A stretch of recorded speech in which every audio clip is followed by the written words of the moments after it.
This video is to show a simple development of ATM project using Java languages with NetBeans IDE 8.0.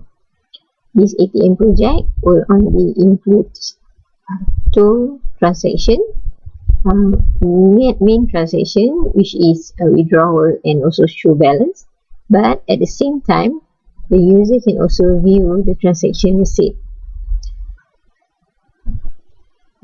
These are the structure of the codes. The project name is ATM, and then it was divided into three different packages. The database connection, this one is the codes for all SQL connections. Then we have one package called image. So in here we have the icon image and also the bank logo. And we have the third package, which is user interface, where we put every forms in this package.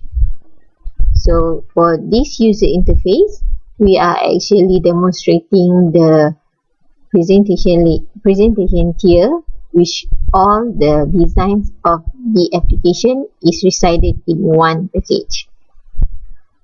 This is the first form, which is the login page. Let me demonstrate the program before we proceed to the codes.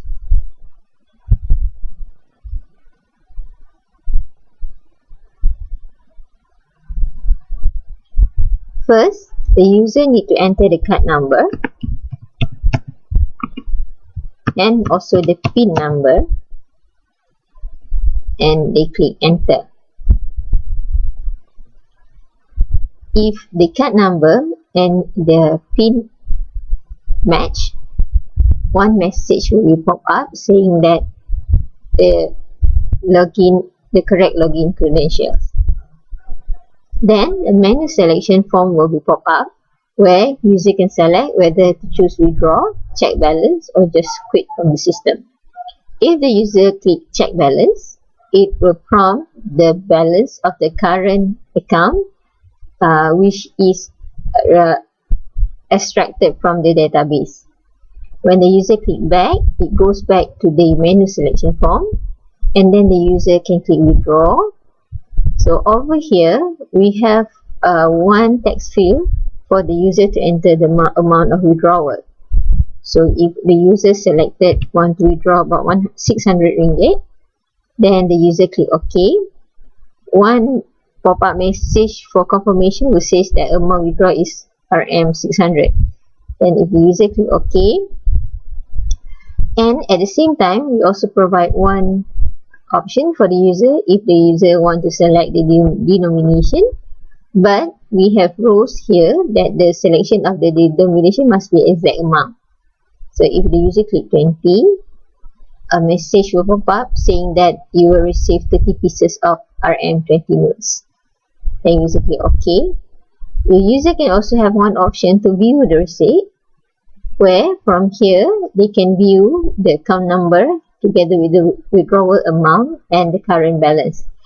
Even though this is a text field, but it was set to become not editable. So when the user click exit, then one message will say thank you, and when we click OK, the whole system will close.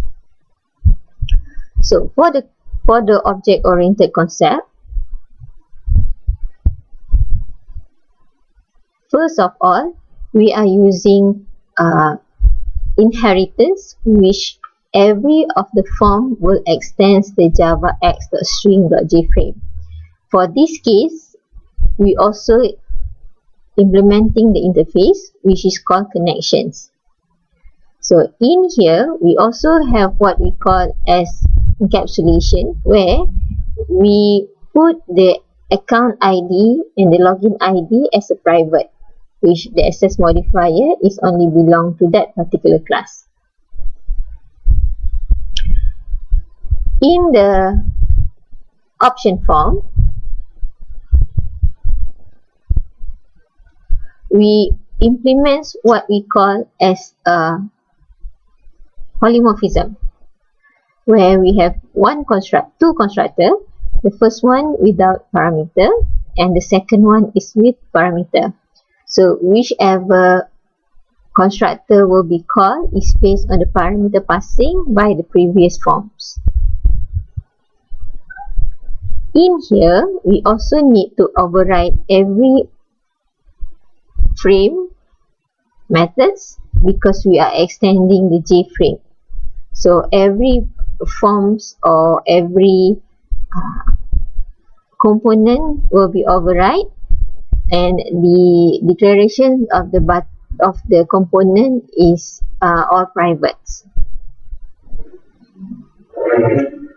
For the service databases connection, we are using JDBC MySQL localhost, where the database is in the PHP MyAdmin SQL server, and the database name is ATMDB with two tables, account and login. So from here we can see that it's just a simple table where the logins will have the login ID, username, password, and also the foreign key to connect with the account table. And the account will only store account number, amount balance, withdraw together with the account ID.